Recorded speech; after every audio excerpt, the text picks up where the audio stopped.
Welcome, everyone. I'm happy to introduce Dr. Dania Francis. She's going to be talking about the racial academic achievement gaps. We're very fortunate to get her. And Thank you. I want to urge everyone to use the questions and answers function. Um, so Dania is going to present really quick some general, and then we want to save some time for the questions and answers in the end. And please keep the language all right. And yeah, the floor is yours. Okay, excellent. Thank you so much. Wasn't that an excellent opening session? I was over here sort of scribbling down quotable things from Derek Hamilton, which was really good.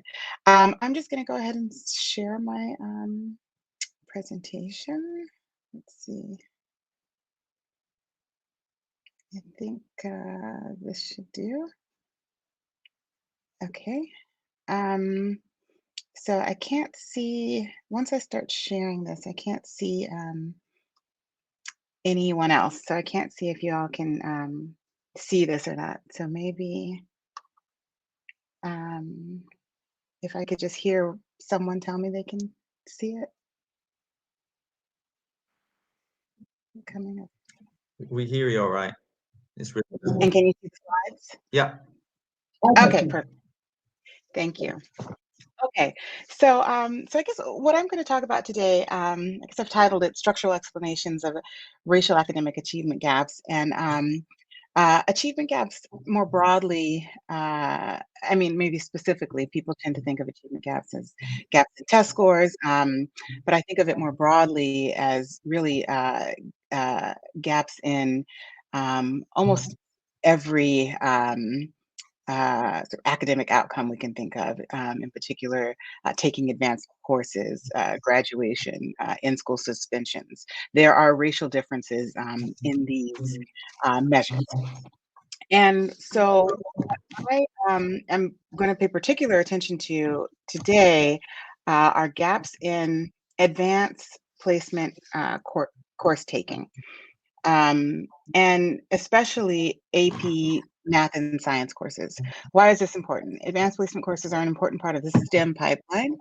And so, we often think of some of the careers, engineering, um, uh, careers that involve math as a baseline as some of the more lucrative career paths. And if there are a significant amount of students who are denied access to this career path early on by not being able to take some of these pipeline gatekeeper courses, that's something that's important. That's something that we should know, and it's worth investigating. Okay. And so, just briefly, why do advanced placement courses matter? They provide access to more effective teachers. There's an increased likelihood of attending four-year college if you've taken an advanced placement class. There's improved academic performance. There's increased access to beneficial social networks. And a lot of these advantages accrue whether or not you take the AP exam or pass the AP exam, right? Simply being in these spaces has been shown to have a lot of these benefits. Okay, so then it becomes important that we see these stark racial differences in who's taking these courses, right?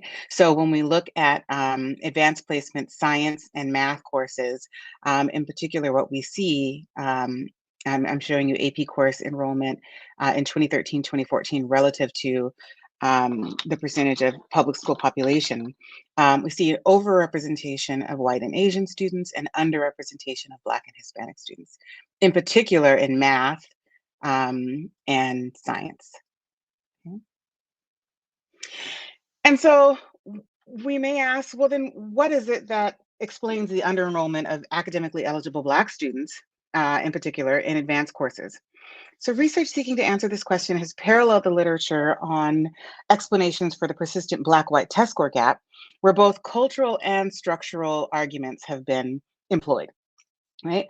So cultural, or what I call deficit-based arguments, theorize that Black students have less motivation or less of an academic orientation, maybe in part because they fear being accused of acting white by their Black peers. This argument is typically undergirded by Ogbou's oppositional culture theory, which posits that Blacks as involuntary minorities in the US perceive structural barriers in society, such as employment and wage discrimination, as inhibiting their chances for successful life outcomes. As a coping mechanism, Black students then adopt an oppositional cultural stance, devaluing attitudes and behavior that typify the dominant culture, such as studying hard, speaking properly, and dressing preppy. And although many researchers have since tested and failed to find support for this theory, it continues to resurface as an explanation for differences in Black-white academic outcomes. And in particular, in the economics discipline, there are many papers that kind of cite studies that put forth this acting white hypothesis or these cultural deficit-based explanations as a given, right? And so that's something we need to investigate. Structural arguments, on the other hand, include differences in prior academic preparation, the differential likelihood of teachers and academic counselors to encourage similarly qualified Black versus white high school students to take advanced courses, racial wealth disparities that lead to differences in access to resources that can make AP courses less intimidating, like outside tutoring, and lack of access to social circles where students and parents trade knowledge on the best courses to take. And so, in the language of sort of the neoclassical economic theory, we can map these onto explanations that involve some sort of underinvestment on the part of Black students. So if we ask, why aren't Black students taking these advanced placement courses? Some say, oh, there's something going on with Black students that's causing them to underinvest, as opposed to constraints on choice, right? That there's some constraint that even academically qualified Black students who want to take these advanced placement courses are facing higher hurdles or more constraints on their choice in taking these courses. And why does it matter? Why does it matter which of these explanations we are actually the case? Because the policy solutions are different, right? If you think the explanation is cultural, then you support initiatives like, mentoring programs. And these programs tend to center on mentoring or fixing what's wrong with Black children that's causing them to underinvest. But if the explanation is even partly structural in nature, all of these behavioral interventions in the world won't fully address the gap. And in fact, could be even more harmful to underrepresented students who have sort of done everything right, quote unquote, but are still facing additional barriers to academic success, structural barriers, okay? And the other reason is that I think there's a danger in giving schools and public institutions a pass on having to do the hard work of examining their policies, processes, and structures for inherent biases by simply placing the onus of responsibility on Black students themselves, right? It's easier for these organizations to say, oh, well, let's just start a mentoring program instead of doing some real internal investigation about what are their structures that are causing some of these disparities to exist, okay? And so one thing I think that relating this back to stratification economics, one thing that I think that stratification economics encourages us to do, right, is to move beyond this deficit perspective in our view of race. I like in particular this morning, Derek Hamilton said, in the traditional economic theory, freedom and choice are weaponized, right? And we can see this at play here if we stick to this notion that, doing well in school or taking advanced placement courses is a choice, and that for some reason, Black students are not making the proper choice, right? That's weaponizing this notion of choice. And the other thing that Derek mentioned this morning was we overstate the functional role of education, and we don't pay enough attention to the role of wealth, right? And I think that this is also key, especially when you think about some of the structural explanations, right? Having access to this, wealth of outside enrichment from school that would help you do better in these programs. That's something that wealth affords you access to. Being able to position your children in a school district where their elementary education is going to set them up to be successful in middle school and high school, right? That's something that wealth affords you, the ability to buy into the neighborhood or the schools that are going to provide that basis, right? So that's another sort of key thing, I think, in moving beyond this deficit perspective. Okay. So what do I want to say? Okay.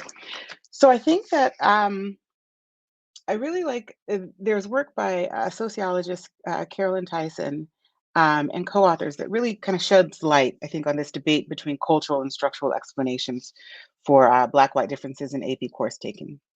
And so in an attempt to explain this difference, Tyson and her team interviewed and observed dozens of high-achieving Black high school students in North Carolina. And one of the things that they found was that Black students were more likely to point to a fear of failure than a fear of peer rejection as a reason for not taking advanced courses, right? So they weren't saying, oh, I think that, my peers are going to say I'm acting white, or that, they're going to say I'm not cool if I'm taking some of these advanced courses. Instead, they pointed to a fear of failure. I don't know if I'm going to do well in this course. They also found that Black students' aversion to taking advanced courses was more salient in school settings where the student composition was racially diverse, like this image on the left, so a racially diverse school, but where there was a clear divide in who was taking which courses, right? So you're in a racially diverse school setting, but you can visibly see that the people who are taking advanced placement courses don't look like you. And so in that case, it's not necessarily a fear of peer rejection, but this fear of isolation or fear of failure that's being activated into why you may not be taking these courses. Okay. So I guess I want to talk a little bit about how the economics profession has approached this question in the past, and then how myself and my co-authors, in this case, Sandy Darity, in a 2020 paper in the Journal of Economics, Race and Policy, how we approach it. So within the economics literature, explanations for the underrepresentation of Black students in advanced courses are under-theorized. The most rigorous theoretical treatment comes from a paper by Austin Smith and Fryer in the Quarterly Journal of Economics. They use a two-audience signaling model in which educational investment produces a signal that can result in high wages on the one hand, but peer group rejection on the other, right? So they've kind of already set it up into their model that educational investment automatically results in peer group rejection. And educational investment in this case can take the form of studying hard to get good grades or taking advanced courses, something like that. So then an equilibrium result of their model is that some students will underinvest in education in order to be accepted by other peer group members. So the first thing there is that it's kind of already set into the model that there's going to be this friction between, this automatic friction between educational success and investment, and then peer group acceptance. And then the other thing is that they find this result that some students are going to underinvest, but the authors themselves point out in their concluding remarks that there's nothing in their model that supports the notion that Black students are any more susceptible to this educational underinvestment than other groups, right? So they set up a model that shows that that this underinvestment can result. They say, there's nothing in our model, that says Black students are less likely to do this. However, they devote a large portion of the manuscript to describing anecdotes that ascribe the acting white phenomenon to Black students in particular. It's not surprising then that researchers have cited Austin Smith and Fryer, their model, as well as subsequent empirical work by Fryer and co-authors, as a valid explanation for the differences in Black and white student achievement and advanced course participation, even though there's nothing in the model that would produce different results for Black students compared to white students. right? So I think that's very important. This is a paper that's published in a top 5 economic journal. The theory that they propose does not actually say that there's anything different between the results for Black students and white students. But the framing of the entire paper is such that they lead us to believe that Black students are more likely to engage in this acting white hypothesis that we know from other work has failed to materialize. Okay. And so uh, this pushed Sandy Darity and myself in search of an alternative theory. Okay. So we have our theory paper, and I'm going to put up some slides that if this, uh, if Greek symbols is not your cup of tea, then please ignore this and listen to my voice. If this is your cup of tea, please drink it in. I think another thing that Derek mentioned this morning is that somehow the phrase political economy has become an albatross to some, where they think it's less rigorous, or even people who study and research race are somehow doing something less rigorous than other economists. So I think to some extent we do these models just to show to people we also can speak the language of the economist and use Greek symbols. But again, if this makes your eyes glaze over, I'm just going to talk through a little bit of what we do instead of you having to read these. So in our paper, we propose a model that demonstrates how group differences in educational investment decisions, for example, the decision to take an advanced course, can arise even in the absence of any group level differences in underlying incentives or behavioral propensities. So we don't have to fall back on this notion of assuming acting white or assuming cultural differences on the part of Black students. In our model, students gain peer group acceptance by spending time with other peer group members, and they can spend time with their peer group members in either leisure time or in class time, provided enough members of the relevant peer group are also taking the same academic courses, right? So this produces a scenario, I'm going to switch. This produces a scenario in which taking advanced courses is a complement to peer group acceptance for some students, those who have enough peer group members who are also taking advanced courses, and a trade-off for other students, those who do not have enough peer group members in advanced courses. And so structural and historical forces such as racialized tracking and decades of underinvestment in schools attended by Black students that contribute to a historical underrepresentation of Black students in advanced courses can create an environment where Black students in advanced courses are more likely to be isolated from other members of their racial peer group relative to white students. So in this way, our model is distinct from theories like the acting white hypothesis that assume a cultural or non-cognitive skill deficit on the part of Black students, because we don't assume that. Every student in our model can have the same behavioral propensities, the same cultural backgrounds, but they're facing different choice structures. Okay, some students are able to accrue peer group acceptance because their peers are also taking those courses, and some students not. And what we say is part of the reason why we see this difference, this racial difference, is because of this history of racialized tracking, of underinvestment in Black schools that creates this initial condition of separation, where Black students are less likely to be taking those courses, right? And that then can perpetuate because of something like racial isolation. Okay, so as I have a little bit of time, the last thing I want to do is also talk to you about some experimental evidence from a paper with Angela de Oliveira and Carrie Dimmitt, both of UMass Amherst.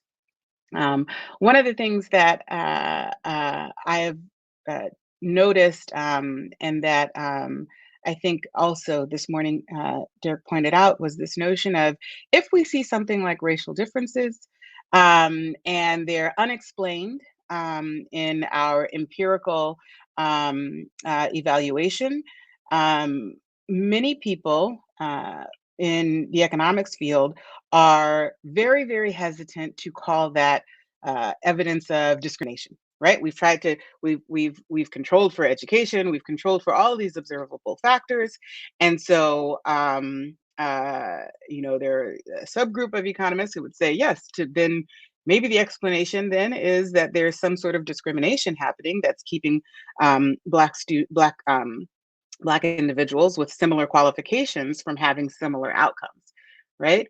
Instead, what we end up seeing is, again, this falling back on some sort of deficit viewpoint where, well, maybe it's not discrimination, maybe there's something else, maybe there's something cultural going on with Black students or Black individuals that's leading them to these adverse outcomes that we just can't observe, right? And so what we do in this paper is say, okay, well, let's provide some experimental evidence to see if we can identify bias in the educational sphere. And so we conduct an audit study. Audit studies have been used to investigate discrimination in labor markets, real estate markets, consumer markets. Some of you may be familiar with some of the resume correspondence audit studies where resumes are sent out and the only thing that's changed is the name of the person on the resume. And in some and it's signifying either a male name or a female name, or a name that's meant to be indicative of a Black person versus a white person, and they see whether or not there's a difference in the outcomes of for those resumes simply based on race or gender. So we do something similar where we ask school counselors to evaluate high school transcripts. This is I know it's kind of small in type, but we ask them to evaluate high school transcripts where the only thing we vary is really the name. And it's meant to signify either a Black or white, male or female name. And we ask them, based on this transcript, would you recommend this student for an advanced placement calculus course? And then we also ask them, how prepared on a scale of 0 to 10 do you think this student would be for advanced placement calculus? And I can talk a little bit more about some of the details of the study in the Q&A, but just to get to the punchline, and these are the names that we used. I can talk about how we chose them and how we vetted them, but just so you're aware. And we also did a blinded intervention so that we can compare it to a baseline that's blinded. And we implemented our study at a conference of school counselors where we had 152 participants who had at some point been a school counselor at the high school level. Okay. And so I'm going to show you our strongest our strongest transcript. We had 4 different transcript levels based on strong academics and strong behavior, or borderline academics, borderline behavior. But this is the strong academics, strong behavior. So this is a student who's taken honors courses and AP courses before. They've gotten A's, B pluses, high GPA. Their behavioral indications are positive, a pleasure to have in class, puts forth best effort, always stays on task. And so this was meant to be kind of a slam dunk transcript. And what we do see is that for the participants in our randomized survey design who got the blinded transcript, they were 100% likely to recommend that transcript for advanced placement calculus. And on the scale of 0 to 10 on how prepared do you think this student is based on this transcript, we see a very high mean, 8.3 on the preparedness level, and really clustered over here to the right as far as the distribution, right? So very prepared, 100% likely to be recommended. When we look at the differences by race and gender, what we see is this result where the white female name, the white male name, even the Black male name were all 100% likely to be recommended. But the Black female name, the only thing different was the name on that transcript, was only 79.4% likely to be recommended. And when asked, how prepared do you think this student is, we see mean scores, again, 8.7, 8.4, 8.4. But for the Black female transcript, 6.9% and much more dispersion. So much more uncertainty about whether the student is really prepared. The only difference was the name. Okay. And so, what's the implication? Even high achieving Black female students may face additional barriers to entry into advanced placement calculus courses, right? And these courses, again, are an important pathway to STEM careers. And so, I'm going to wrap it up here with some concluding thoughts so that we can have time for some question and answer.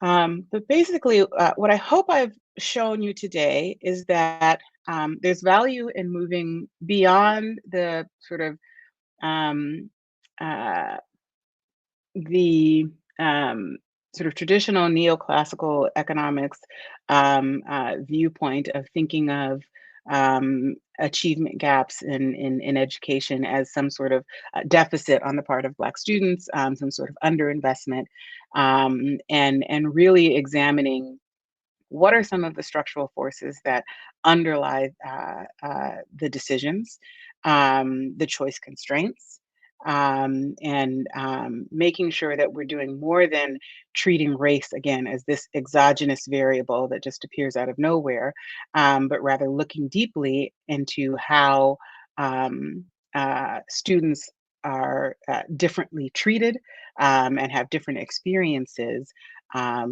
based on race and gender. So I'll stop there. Thank you, Dania. That was extremely, like, haven't got so much into this before, so it was really interesting to hear. Thank you.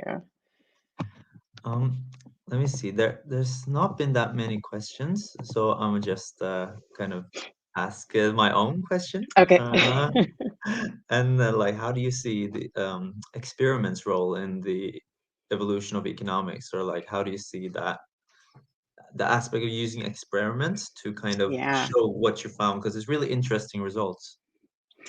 Yeah. So I have mixed feelings about that, which is interesting because right, I am using it, right? But I have mixed feelings about it. I think that to some extent I was I don't want to say almost pushed, but certainly pushed to use this method because I've typically used quasi-experimental analysis using large data sets, right, to identify racial differences. And as I've gone around and presented those results, right, one thing that you get again is this question of oh, okay, yes, you identified some differences. How do you know it's discrimination, right? Maybe it's something else. It's got to be something else pulled from the sky, right? And so I said, okay, well, let's do this audit study. And maybe there isn't discrimination. We didn't know, right? We didn't know what we would find. But after we see this, we see, oh, look, we do this experiment. Here's this evidence that shows, based on this experiment, there appears to be some bias, right? And then what's really funny is that then I get responses that say, yeah, I guess in this experimental setting you see bias, but how do we know that's what's going on in the broader world, right? So it's like, so that's why I come at it with this well-rounded perspective. I didn't share with you. We have another Sandy Darity and I have another paper that's embargoed right now, which is why I didn't share the results from that. But we use quasi-experimental data to demonstrate basically a very similar phenomenon. That there's something going on in schools that's keeping Black students from enrolling in advanced placement courses. So, I think experiments are important. I do think that I have questions about some of the experiments that are employed in development economics. I think that's a whole nother conversation. And so that's why I say I have mixed feelings. It's not my typical methodology, but again, it's something that I think was necessary to counter the disbelief by many of my colleagues that discrimination is happening. I found that so interesting. I did a bit of behavioral and experimental economics back when I studied economics, and it's fascinating how you try to put everything into numbers and like almost a push to like, well, how do we know it's real unless we can count Right. it, right? That's right. It's like a dismissal of like, if you actually perceive something to be a certain way and you see a pattern, then most certainly there is something going on there. That's right. Oh, and I want to really quickly pick up on something you just said, because I think that's a really important contradiction in what's going on in sort of, mainstream economics. That you said, how do we know it's real unless we can measure it and we can count it, right? But for some reason, when it comes to differences by race, whenever we see a gap that we can't explain, for some reason, economists find it okay to say it must be cultural, right? How are we measuring that? How are we counting that? But we say it's okay, right? Like that's the right. But and so I think one other thing that Derek Hamilton said this morning was that models that view race as exogenous are deterministic and lacking rigor, right? And I agree. I think that if we can just wave our hands and say it must be cultural, right? And that's accepted, and that's sort of top 5 journal material, right?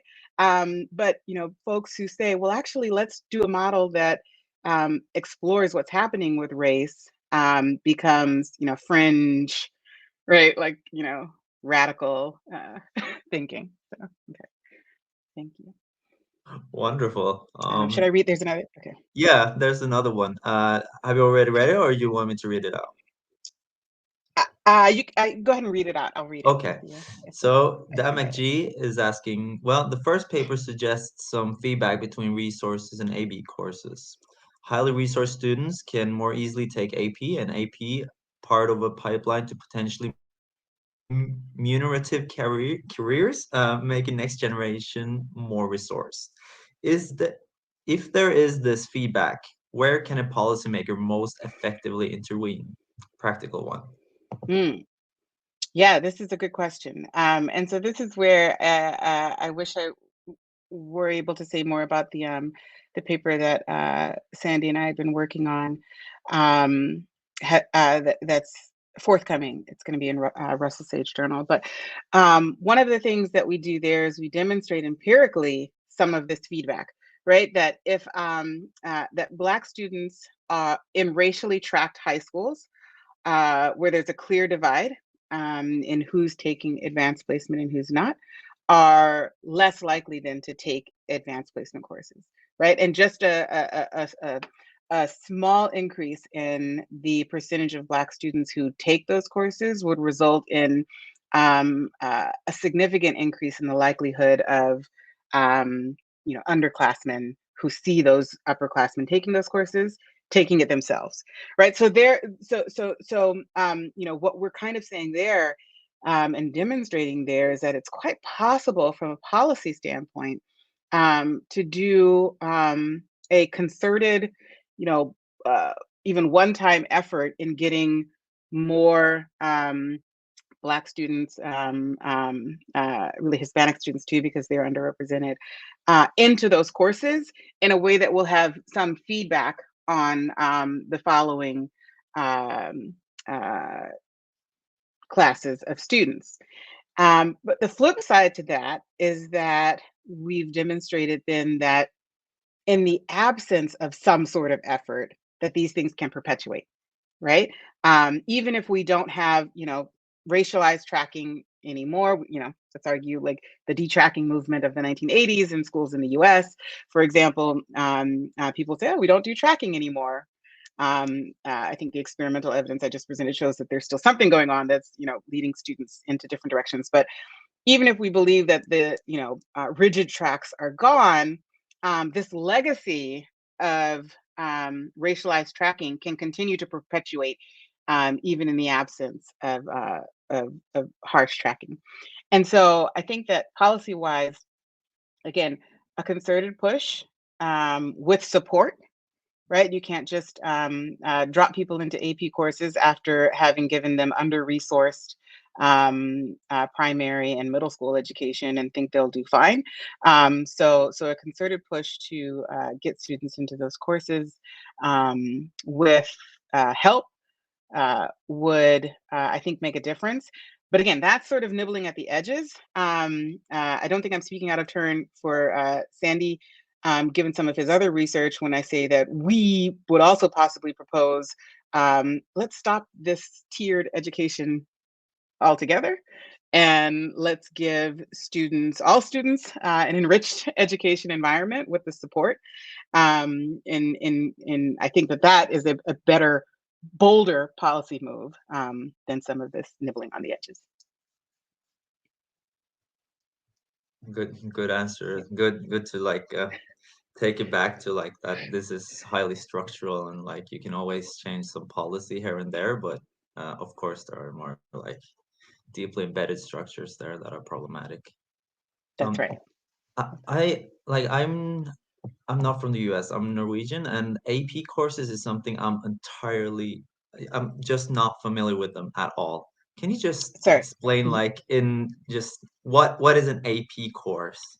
Yes. So I think maybe you might be more familiar with IB courses, like International Baccalaureate. Mm, Similar, right? So just an advanced level of courses that mm, you can opt into in most cases, where you can get college credit for doing well in those courses and taking the mm, exam. So if I took AP Calculus, did well on the AP exam, I mm, could get college credit for advanced placement. And for calculus, intro calc, and maybe wouldn't have to take that class at the mm. college level. And so that's another hurdle, because a lot of the STEM careers require, right, like, oh, you have to have calc before you can move in further in this major, right? So it represents. Thank you for making me back up and step outside of the U.S. context, which No, I know. thank you, because like we definitely have that with the IB courses. My previous flatmate as well said it was extremely white being black himself, and he was just he felt so out of place and just like it's weird how elitist it is in so many ways. So I think it's important to kind of poke into these That's bubbles, which are usually just like, yeah, it's not mentioned usually that we kind of that's put right. people in these like opportunity pipelines. That's right. And then wonder, why later down the road, STEM fields are not diverse, right? And I will say here, that's like, hey, why not? Um, oh, I had a thought that just escaped me, but um, one of the things that I think is, yeah, it just completely escaped me. We were just talking about, I know. um, Opportunity pipelines, yeah, out of place yeah. in certain contexts. Right, Uh, access to these. Yeah, no, it'll come if I know, sorry. I hate when that happens, right? the- Oh, here's Sandy put something into the chat. Thank you, Sandy, for attending. Saying that he absolutely agrees with universalizing. Thank you. Okay, so I wasn't putting words into your mouth. I knew this notion of universalizing challenging curricula and not making it something that's exclusionary. Oh, that helped. Good. So this is what I wanted to say. That one of the the questions that I get when I present some of this work is, well, but isn't it a choice in a lot of schools whether or not to take AP courses? And even if a counselor doesn't recommend you, some people have said, oh, my parents pushed and I got into this course, or it's the student's choice in a lot of places. It operates differently in different schools. And again, I like the parallel you brought out with the IB courses internationally. Um, and even in places where it's the student's choice, right? There is such thing as differential encouragement by school counselors or some of these other, folks who or teachers or something, of some students to take these courses, and differential discouragement of other students from taking these courses. And even if it in the end is the student's choice or the parent's choice, what we've done is impose an additional hurdle. You've said to students, well, you can still push through and take it, right? But what we're saying is that now there's a class of students who have to be extra resilient and push through. And there's a class of students who are just naturally encouraged to take this. And that, again, represents a structural barrier even if it's not a rigid qualification. Amazing.